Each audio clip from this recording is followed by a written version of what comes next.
Which of the following is not an objective of the Drugs and Cosmetic Act? इनमें से कौन सा drug and cosmetic का object नहीं है? तो आपके ऑप्शन है ensure the safety and efficiency of the drugs and cosmetics, regulate the advertisement of pharmaceutical products, prevent the misuse and abuse of drugs, promote self medication practice. तो आपको पता चल गया होगा कि इसका आंसर है promote self medication and practice. मतलब ये है कि सेल्फ मेडिकेशन को प्रमोट करता है, तो ये उसका ऑब्जेक्ट नहीं हो सकता। ड्रग एंड कॉस्मेटिक एक्ट जो है वो ड्रग्स एंड जो भी कॉस्मेटिक मेडिसिन वगैरह दवाइयाँ होती हैं उनको रेगुलेट करता है, ना कि उनके सेल्फ मेडिकेशन को प्रमोट करता है। Second question is the drugs and cosmetic act 1940 was amended in which year to include provisions related to clinical trial and new drugs approvals? आपका आंसर है 2005। Which of the following terms refer to drugs whose labeling does not comply with the regulations specified under the drugs and cosmetics? Misbranded drug, spurious drug, adulterated drug, generic drug। जब कोई भी labelling सही नहीं है, मतलब कि उसका branding वगैरह सही नहीं है, तो अपनी मिस ब्रांडेड ड्रग्स के अंडर आती है। Four is spurious drugs are, मतलब स्प्यूरियस ड्रग्स क्या है? Drugs containing impurities or improper ingredient, drugs with labeling and inaccuracies, falsified or counterfeit pharmaceuticals or drugs sold without a prescription। इसका answer है falsified और counterfeit pharmaceuticals। ठीक है, तो यहाँ आप समझ चुके होंगे तीन प्रकार के ड्रग होते हैं, जैसे कि अपना है मिस ब्रांडेड ड्रग, मतलब जिसकी लेबलिंग ठीक नहीं है।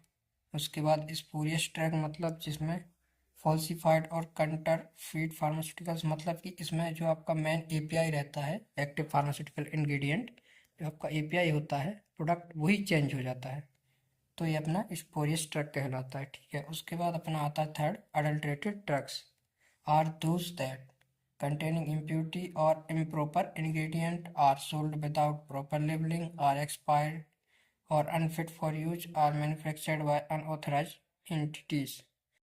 तो इसका आंसर रहेगा containing impurities और improper ingredients। Question number 6 is what is one of the primary objectives of the Drugs and Cosmetic Act?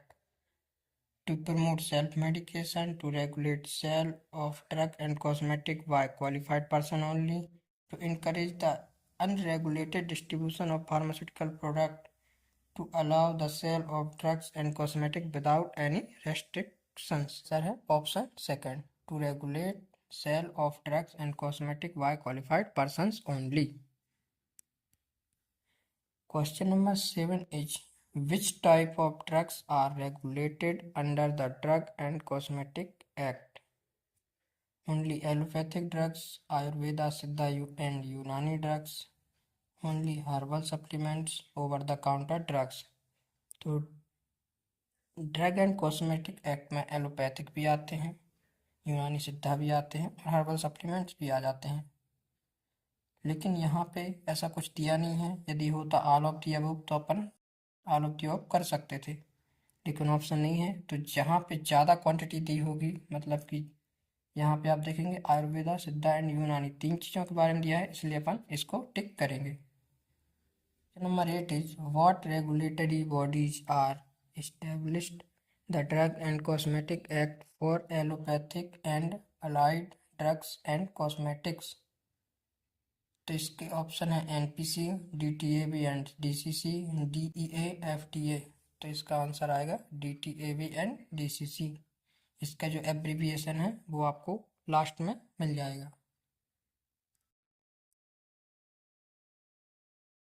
Question number 9 is the drugs and cosmetic act regulates the import, manufacture, distribution and sale of only pharmaceutical drugs, only cosmetic drugs and cosmetics, herbal remedies। तो आपको पता है drug and cosmetic acts drugs and cosmetics के लिए ही होता है, मतलब जितने भी ड्रग्स हैं जितने भी कॉस्मेटिक्स हैं उन सब के लिए होता है। Which schedule of the Drug and Cosmetic Act contain a list of drugs that are required to be sold by retail on the prescriptions of a registered medical practitioner? मतलब ये है कि जब आप किसी मेडिकल स्टोर पर जाते हैं और वो बोल देता है कि डॉक्टर से लिखवा के लाइए, मतलब कि प्रिस्क्रिप्शन की आवश्यकता जहाँ पे होती है वहाँ पे आपको किस शेड्यूल की ड्रग देखने को मिलती हैं, तो वहाँ पे आएगा schedule H. Which schedule of the Drug and Cosmetic Act include a list of substances used as intermediates in the manufacture of drugs, insecticides and fungicides? Disinfectant use करते हैं जैसे कि आपका लाइजॉल वगैरह हो गया, आपका डिटॉल वगैरह हो गया, तो ये सब किस शेड्यूल के अंडर आते हैं जो कि आपके फंगी और इंसेक्ट वगैरह को मारने के लिए होते हैं, वो किस शेड्यूल के अंडर आते हैं? शेड्यूल सी, शेड्यूल ओ, शेड्यूल एच, शेड्यूल जे। तो आंसर इज शेड्यूल ओ।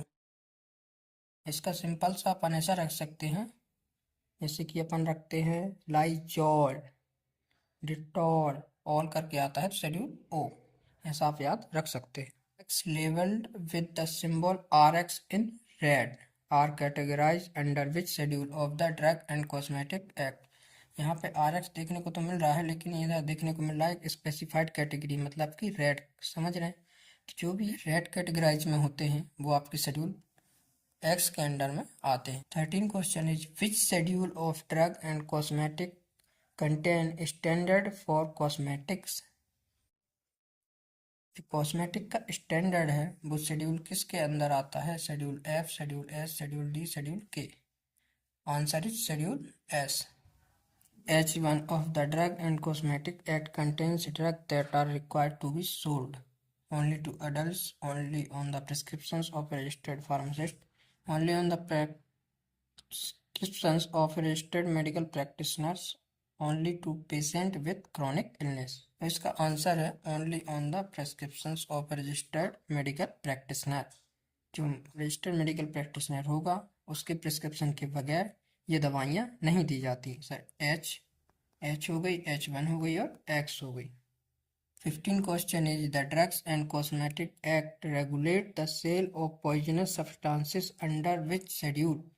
मतलब जो पॉइजनस सब्सटेंसेस होते हैं वो किस शेड्यूल के अंडर आते हैं? तो इसका आंसर है शेड्यूल ई। इसके बाद जो भी अपने प्रीवियस जो क्वेश्चन में एब्रीविएशन थे, मतलब कि फुल फॉर्म थे, वो इधर है। National pharmaceutical council, drug technical advisory board, drug consultative committee, drug enforcement administration, food and drug administration. तो यहाँ पे आज की वीडियो खत्म होती है। Thanks for watching, please subscribe for new video.